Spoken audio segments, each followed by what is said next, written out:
김학의 전 법무부 차관 의혹을 재조사하는 수사단이 본격 가동된 가운데 여당은 자유한국당 황교안 대표의 책임론을 거듭 부각했습니다. 반면 야당은 장관 후보자에 대한 부실 인사검증을 주장하며 조국 청와대 민정수석의 사퇴를 요구했습니다. 국회에 나가 있는 취재기자 연결해서 소식 살펴보겠습니다. 지성림 기자. 네, 민주당은 김학의 특별수사단 가동을 계기로 한국당을 향한 압박 수위를 더욱 끌어올리고 있습니다.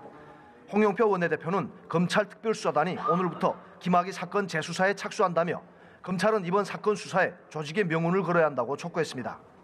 특히 한국당의 김학의 특검법 발의 시도에 대해 정치 공방으로 몰고 가려는 물타기라며 황교안 대표도 당당하다면 김학의 사건 수사를 방해해서는 안 된다고 강조했습니다. 홍 원내대표는 인사청문 보고서 채택 기한이 오늘까지라며 야당의 청문 보고서 채택을 촉구하기도 했습니다. 다만 이해찬 대표는 청문회를 보면서 검증이 더 철저해져야 하겠다는 생각을 했다며 당정 간 협의에서 이러한 의견을 정부에 충분히 전달하도록 하겠다고 밝혔습니다. 반면 야당은 장관 후보자 2명의 낙마와 김의겸 청와대 대변인 사퇴 등을 부각하며 인사검증 책임자인 조국 청와대 민정수석의 책임론을 주장했습니다. 한국당 나경원 원내대표는 오늘 한 라디오 인터뷰에서 인사청문보고서 채택 없이 임명 강행된 장관이 8명이나 되는 만큼 조국 수석은 책임을 피하기 어렵다고 주장했습니다. 그러면서 이러한 개각 참사 상황에서 조국 수석은 스스로 사퇴하는 것이 대통령을 편하게 해드리는 게 아닐까라고 반문했습니다. 이어 김현철 통일장관, 박영선 중기부 장관 후보자 자진 사퇴를 촉구하며 진영 행안부, 박양호 문체부, 문성혁 해주부 장관 후보자는 부적격 의견을 달아 청문보고서를 채택하겠다고 밝혔습니다.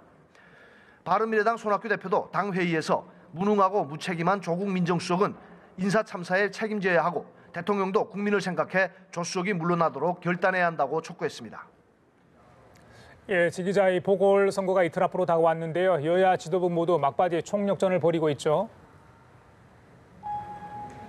네, 민주당 이해찬 대표는 오늘 당 회의에서 지난주 1박 2일 동안 보궐선거 지역을 다녀왔다며 통영 고성 지역에서 민주당의 지지율이 상승하는 분위기라고 전했습니다. 그러면서 내일 통영에 내려가 마지막 선거운동을 할 계획이라며 다른 의원들에게도 유세 지원을 요청했습니다.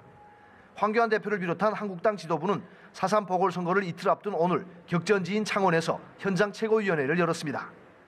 현장 최고위에 앞서 황 대표는 창원 LG전자 사거리에서 출근하는 직원들과 인사를 나눈 뒤 유세 차량을 통한 선거 유세에 나서기도 했습니다. 바른미래당 김관영 원내대표도 오늘 오후 창원으로 내려가 이재한 후보 유세 지원에 나섭니다. 3월 임시국회 이번 주면 끝나는데요. 주요 민생 개혁 법안 처리 여전히 불투명한 것 같습니다. 빈손 국회 우려까지 나오고 있다고요. 네, 이번 주 금요일 마지막 본회의를 끝으로 3월 임시국회가 막을 내립니다. 하지만 탄력근로제 기간 확대 관련 근로기준법 개정안, 최저임금법 개정안, 유치원 3법 등 주요 법안이 아직도 국회에 계류 중입니다. 가장 시급한 법안은 탄력근로제 관련 법안인데요. 오늘부터 300인 이상 기업은 주 52시간 근무제를 위반하면 처벌을 받게 됩니다. 여야는 이번 주 금요일 본회의에서 이 법안만큼은 처리하겠다는 입장이지만 최악의 경우 법안 통과가 늦어지면 52시간 근무제 위반 기업에 대한 처벌이 줄줄이 이어질 수 있습니다. 한편 한국당을 제외한 여야 사당이 추진하던 패스트트랙도 공수처법 등에 대한 민주당과 바른미래당의 이견으로 동력을 잃은 상태입니다. 지금까지 국회에서 연합뉴스TV 지성림입니다.